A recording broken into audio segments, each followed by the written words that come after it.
Have you ever wondered what it feels like to touch the edge of space? To fly so high the sky above turns star-flecked and black?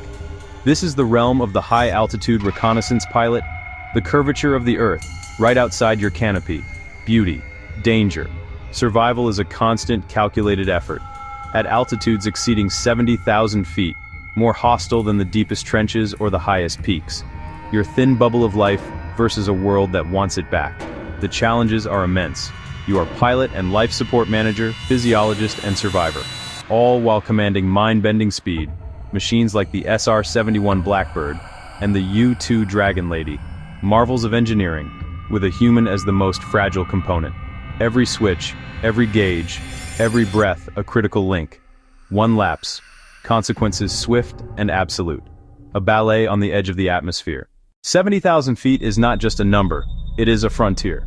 A realm many call the death zone. Accurately, over 13 miles up, the air has almost vanished. Oxygen pressure is roughly 1% of sea level, functionally none. For humans, it mirrors the vacuum of space. Ambient breathing is impossible. Without pressurized oxygen, you lose consciousness in seconds. Then, the cold attacks.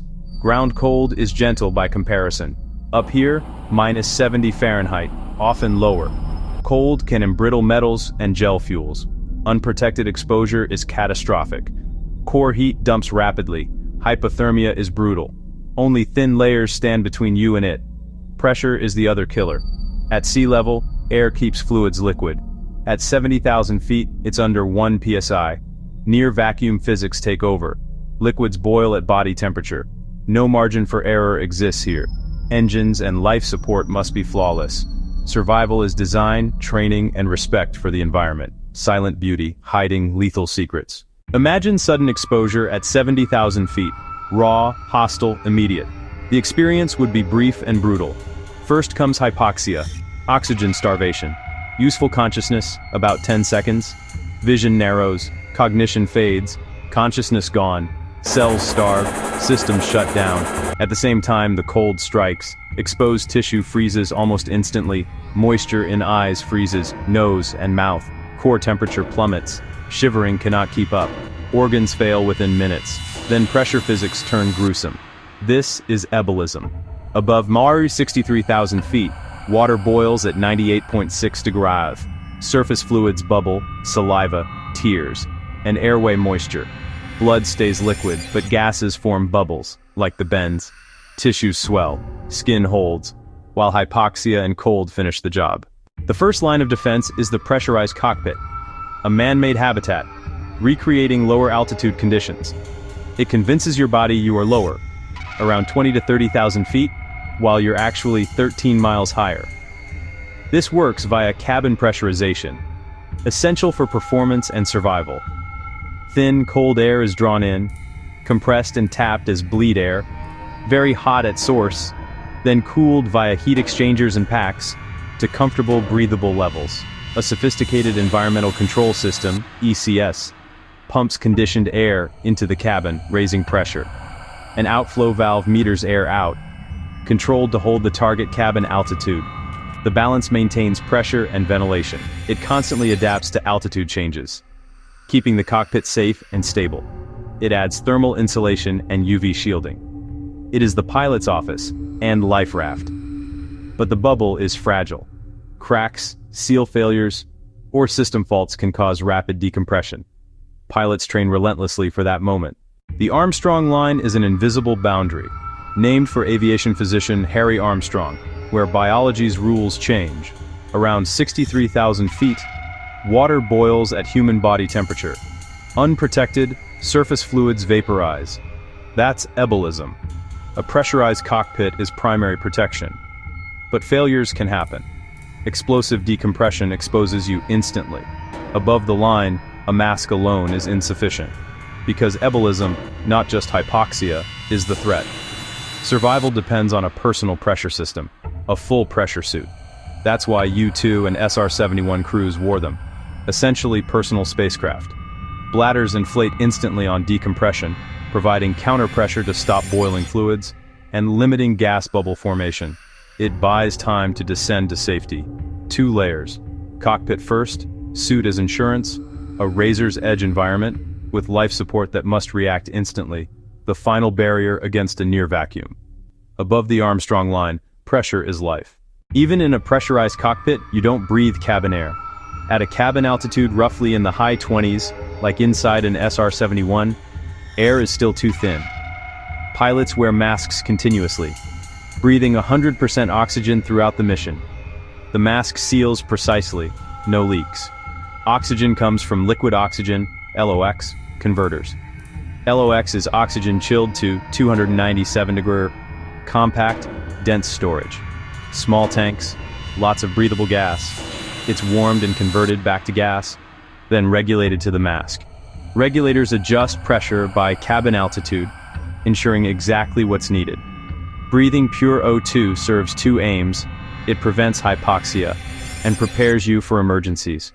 Before flight, crews pre-breathe pure oxygen, purging nitrogen from the body, which normally makes up most of air, to reduce bubble formation on decompression, dramatically lowering DCS risk. The mask is part of a full physiological shield. Your direct lifeline to a breathable world, simple looking, absolutely vital. At the ceiling of the atmosphere, a standard flight suit won't do. Pilots don full pressure suits, as complex and vital as the aircraft.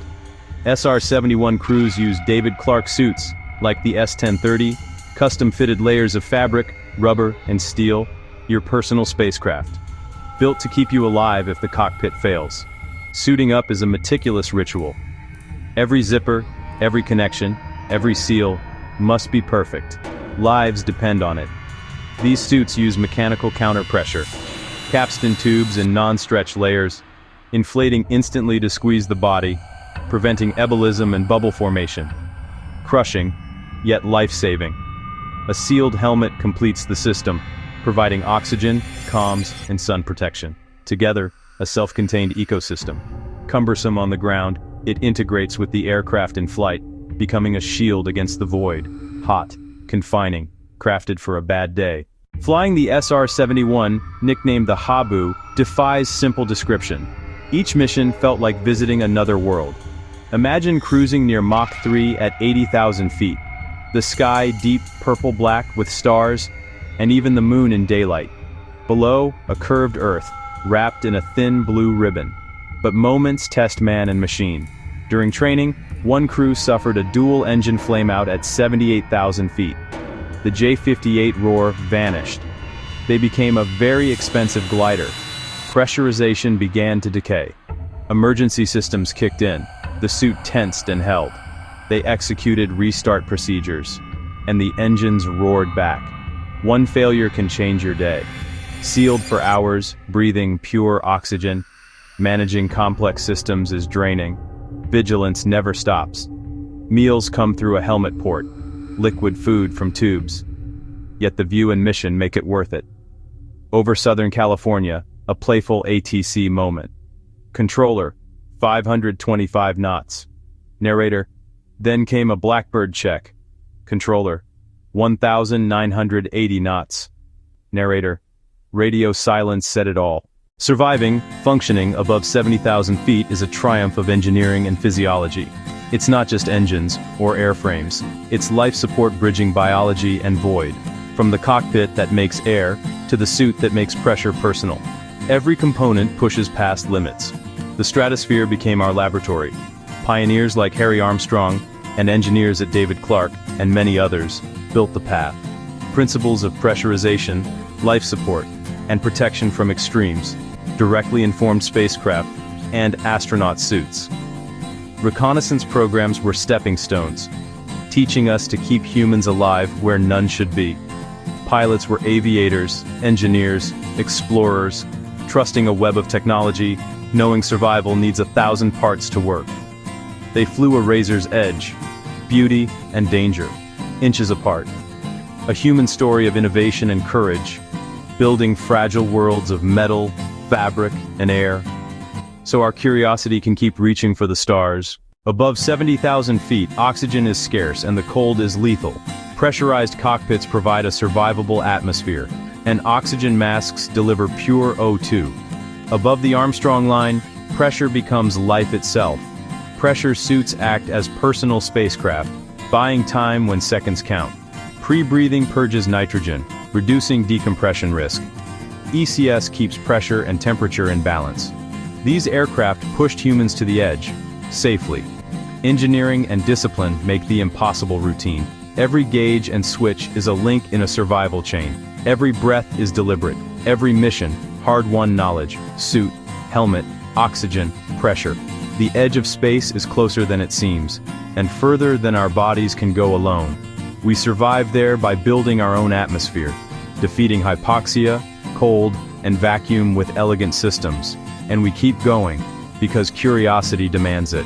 If you want more truth-packed journeys to extreme frontiers, subscribe and stay with us at the edge. Next, how we test these systems on the ground. From chamber trials to flight-ready proof. Because at altitude, truth is non-negotiable. See you above the blue.